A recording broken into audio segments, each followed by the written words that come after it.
He wanted to grow 2.8. He says he will end at 1.5. Non-oil GDP, he wanted 3%. He says he will end at 1.5.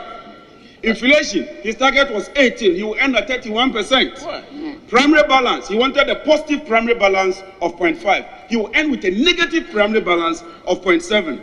Wow. Gross reserves, and I wish the deputy minister was here. She's here. Madam, we are talking of gross reserves. We are not talking of net reserves. And in your document, you stated gross reserves. This oil, if you take President Akufo-Addo in 2022, they made a loss of 60 billion cedis. From a profit of almost 1 billion, with this minimal amount of oil revenue, we made a profit of over 1 billion. And yet with all these resources, under President Akufo-Addo, the Bank of Ghana has made a loss of 60 billion. Now the Bank of Ghana is not a profit-making entity. The Bank of Ghana is a regulator and a banker of a last resort, a banker of the government, and then, most importantly, even when they make profit, they have to transfer it to the consolidated fund.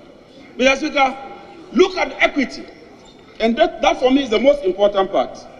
Under President Mahama, we had a positive equity of 4 billion.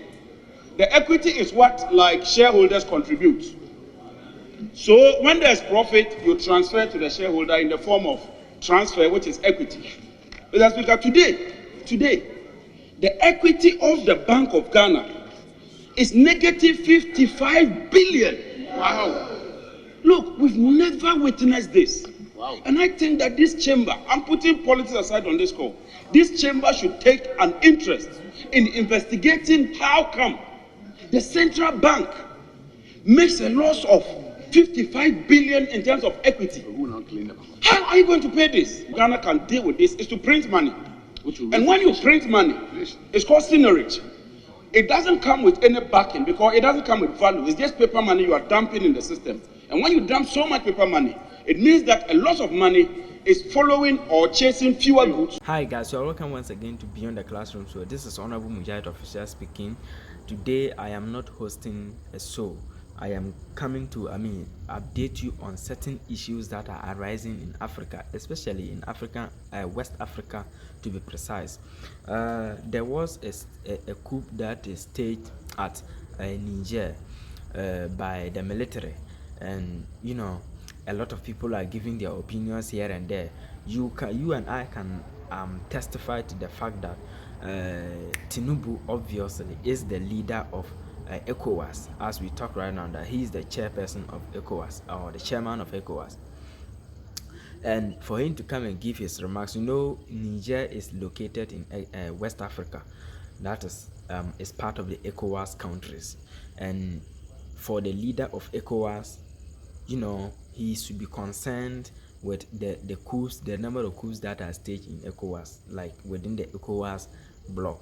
And he came out, his remarks he was giving, to me it sounds like a comedy, even though I will let you watch the video. So stay with me, let me play the video for you to watch. See, when you come out after a coup is staged in your block, or your part of your region of the continent, and you want to give remarks, you don't go ahead to talk about sanctions and what have you. What do these military people fear?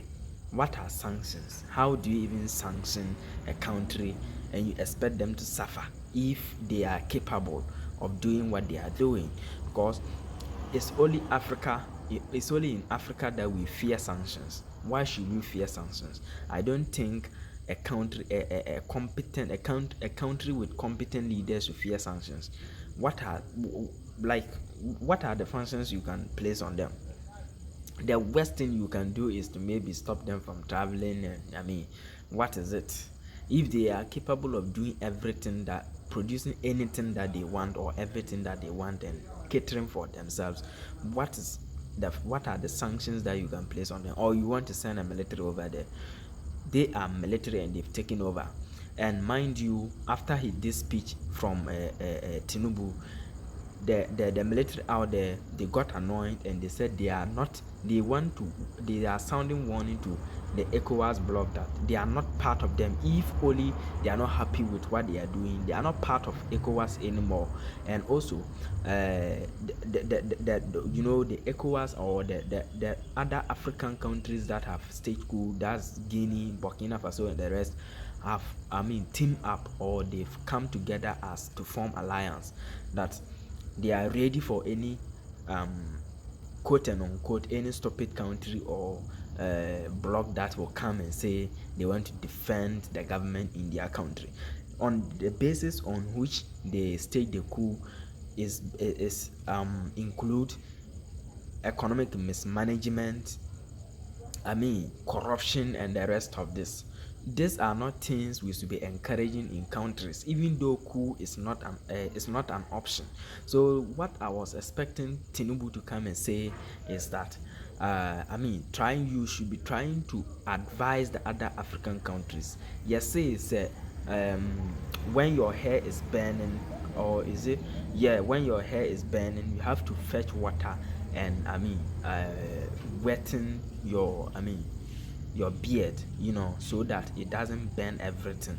So what do you supposed to do? The only thing you're supposed to be doing is that you're supposed to be advising the other African countries, so that West African countries leaders, so that they will stay on their toe to improve on their work, so that coup will not be staged against them. This is something that we should look at in a peaceful lens, not to come and say you want to issue sanctions and whatever. What are the sanctions? What are the sanctions that you can issue against these people for it to affect them? You are only going to just talk, but toothless dog, we are just backing. But the main point, or things that we even expect you to come and talk about, His Excellency Tinubu, you are not even mentioning them.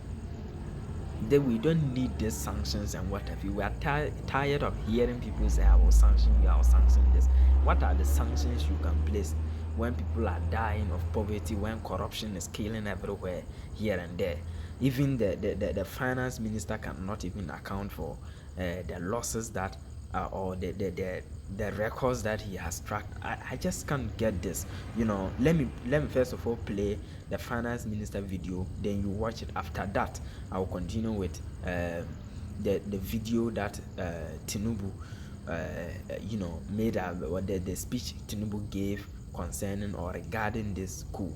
Let's start with the finance minister coup, whether he was able to account for how do you call it, the monies, or to give accounts on the years that he occupied the position as the finance minister of Niger. Let's watch the video. Hello viewers, thank you for joining us today. I hope everyone is doing fine. I know you must be wondering, why is a grown man crying on a live television? Well, let's get on to it. We all know that recently Niger military took over the government. In doing so, they asked the finance minister to give an account within 48 hours since he was appointed as the finance minister of Niger. And this was his reaction. He was seen crying bitterly on a live television. Give an account since you were appointed as a finance minister, or face live execution. Oh my God. Oh my God. It's funny and it's sad at the same time. It's funny as to why would you cry like a baby when you know you've served your country diligently. If you know you've been true to your country, why are you crying? That is the funny part. And it is sad as to why civilians work so hard and these African politicians keeps everything to themselves. They are so greedy. We'll be back. Just subscribe and we'll let you know what happens next. Thank you all. So you see, obviously he was just crying like a baby. He cannot give account on the things that he did, or the things he did when in office. Can you imagine this? Is this not crazy? They gave him 48 hours to account for. Otherwise, he's going to face the firing squad to be killed.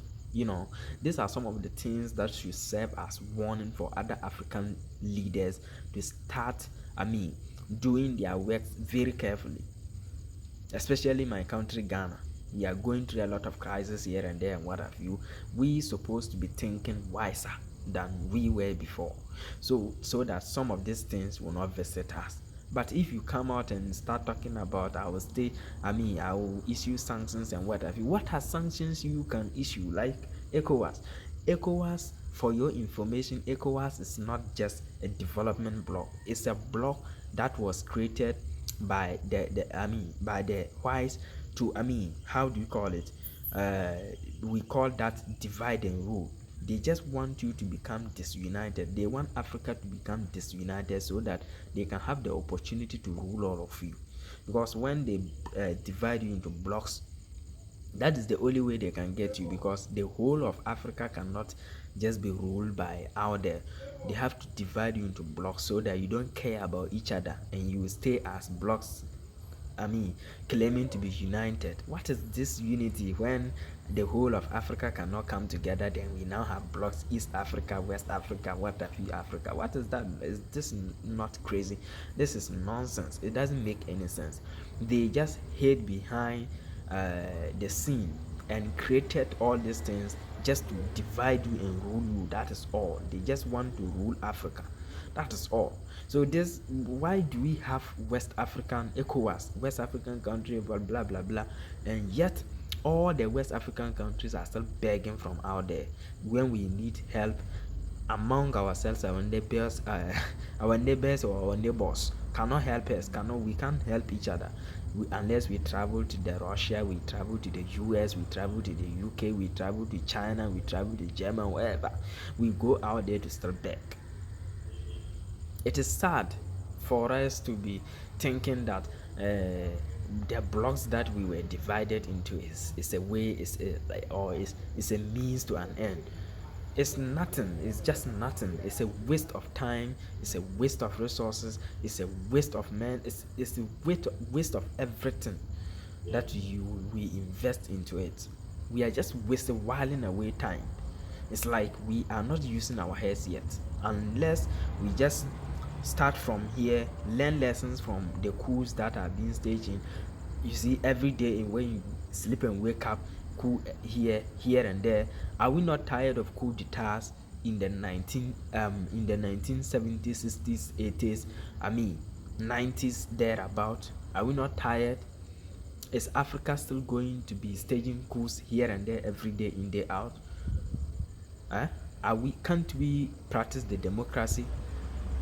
Are we are we incompetent enough to practice the Western system of governance? If we cannot, then let's think about how to restructure things, how to rearrange ourselves. We don't have to continue with this chaos. Every day you hear coup here, coup here. What is that? What is the meaning of that? And our league, we now have leaders whom I don't know whether they are really human beings or not. They don't think about anything. They think about they themselves, their family, and they themselves. That is all. They don't think about even the people, the masses that voted them into office. It's so sad to see some of these things happening in Africa. Well, let's go on to look at the video by Tinubu, whether it will make sense to you. To me, honestly speaking, it doesn't make sense. Let's listen to let me play the video for you to listen and see whether it makes some sense. The danger to us right now is the fact that one of us, His Excellency Mohamed Bazoum, is in hostage by his own army.